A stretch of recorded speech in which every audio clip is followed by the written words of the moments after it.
Saludos a todos, mi nombre es Ken Matute y sean bienvenidos a este primer video acerca de la segunda ley de Newton, donde trataremos el antecedente a este tópico perteneciente a la mecánica. El objetivo de esta clase será identificar todo el conocimiento previo necesario para la conceptualización de la segunda ley de Newton. Bien, comencemos.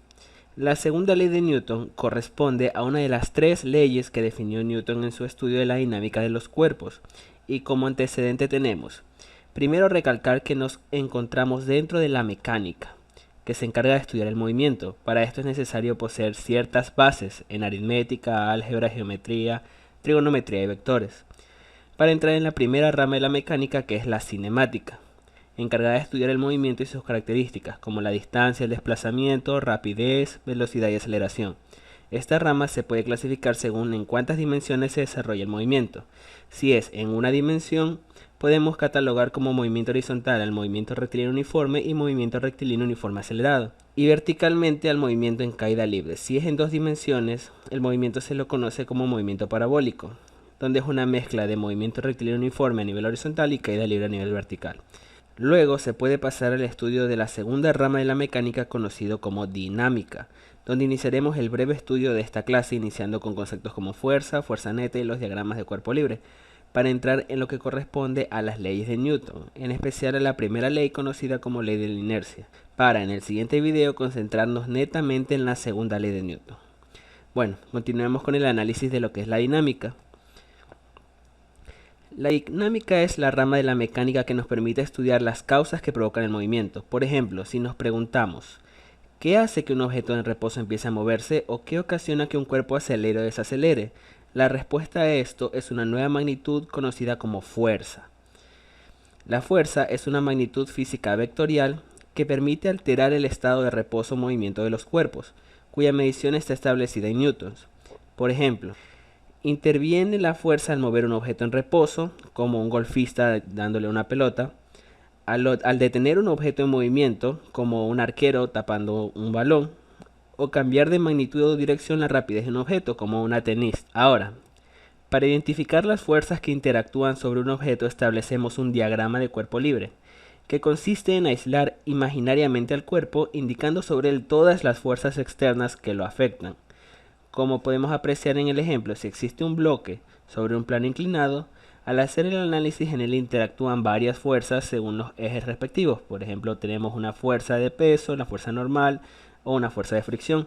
Ahora identifiquemos las fuerzas que más desarrollaremos a lo largo de estos videos, como son una fuerza aplicada, que la denominamos así a la fuerza que efectúa una persona sobre un objeto. El peso, que es la fuerza presente por la atracción gravitacional que adquiere un cuerpo, determinada por el producto entre la masa y la aceleración gravitacional, recalcando que el peso y la masa no son lo mismo. La fuerza normal, que es la provocada por el contacto con la superficie. La tensión, que es una fuerza presente en objetos que sirven para alar o sostener, como cadenas, cuerdas, cables, entre otros. La fricción, que es una fuerza que se opone al movimiento. Y la fuerza neta o fuerza resultante, que no es más que la sumatoria de todas las fuerzas que interactúan en un objeto. Ahora, una vez analizado esto, entraremos a lo que son las leyes de Newton, en específico a la primera ley de Newton. La podemos definir de la siguiente manera. Como en un cuerpo sobre el que no actúa una fuerza neta, se mueve con velocidad constante, que puede ser 0, y aceleración 0. Como podemos apreciar en la imagen, un objeto que se mueve a una velocidad constante y por algún motivo se detenga bruscamente, existe la tendencia a continuar el movimiento. Esta tendencia a seguir moviéndose, una vez iniciado su movimiento, es resultado de una propiedad llamada inercia, a la cual se le debe su nombre a esta ley. Concentrémonos en lo que corresponde a que no actúa una fuerza neta. Si sobre un sistema no actúa una fuerza neta, significa que no existen fuerzas presentes, o las que están se anulan entre sí. Si establecemos un marco de referencia y identificamos todas las fuerzas del sistema, al desarrollar la suma de todas las fuerzas para calcular la fuerza neta, tendremos un valor de 0, identificando que el cuerpo se encuentra en una condición de equilibrio. Lo mismo sucede si hacemos el análisis independientemente a través de los ejes. La suma de las fuerzas para cada componente también será 0, significando que para esta ley los objetos presentarán una condición de equilibrio de fuerzas. De una mejor manera podemos analizar esto a través de un simulador. Como podemos apreciar en este simulador, nos permite establecer una relación entre las fuerzas y el movimiento de un objeto.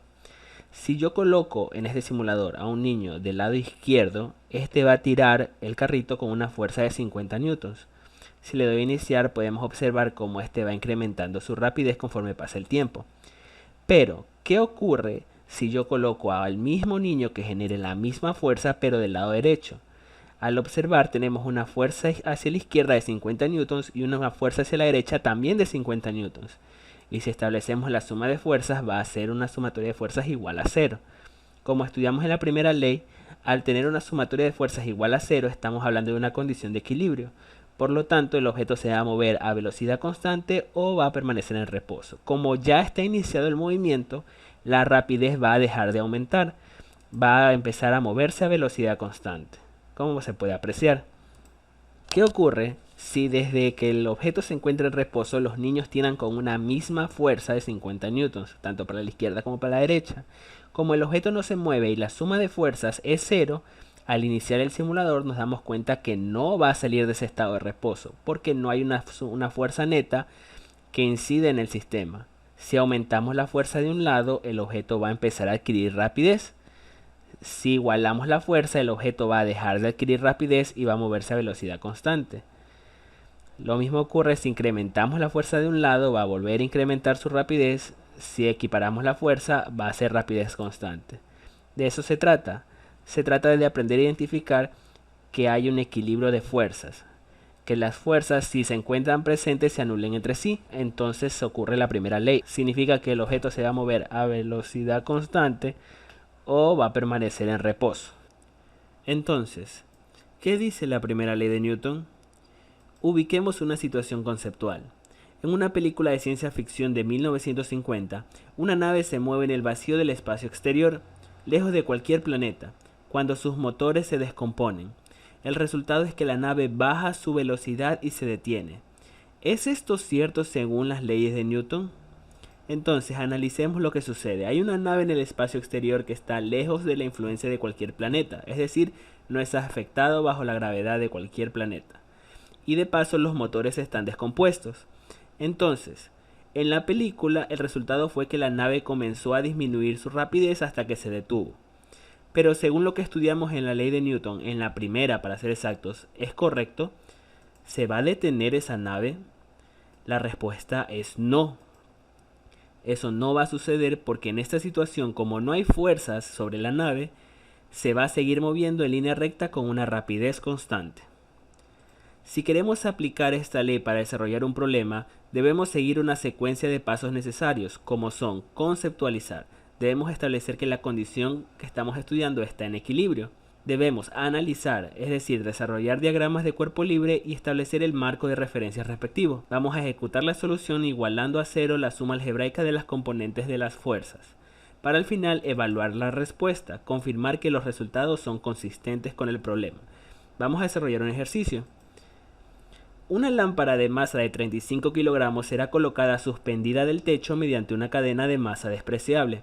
Si la cadena solo fue diseñada para una tensión de 340 newtons, ¿quedará suspendida la lámpara con la cadena? Primero establecemos el marco de referencia y las condiciones que nos da el problema.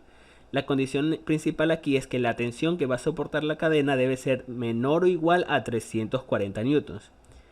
Entonces analizamos que la condición sea de equilibrio y hacemos el respectivo diagrama de cuerpo libre. Como no hay movimiento porque el sistema se encuentra en reposo, debemos establecer que la fuerza neta o la sumatoria de fuerzas es igual a cero. Y las fuerzas que interactúan con la lámpara es el peso y la tensión que provoca la cadena. Entonces analizamos la sumatoria de fuerzas exclusivamente en el eje Y, porque en el eje X no hay fuerzas que se interpongan, va a ser de cero. La tensión, porque se encuentra hacia arriba, menos el peso, va a ser igual a cero. Y como vamos a hallar la tensión, despejamos la tensión. La tensión va a ser igual al peso. ¿Y qué es el peso? Es el producto de la masa, en este caso de la lámpara, por la aceleración gravitacional. La masa, que es de 35 kilogramos, y la gravedad, que es de 9,81 metros sobre segundo cuadrado aproximadamente en la Tierra. Al realizar ese producto, tenemos que la tensión que va a soportar la lámpara es de 343 newtons. Entonces hacemos el respectivo análisis. Sabemos que la tensión que va a soportar la cadena debe ser menor o igual a 340. pero la tensión que realmente va a soportar por el peso de la lámpara es de 343, siendo mayor a la de la condición.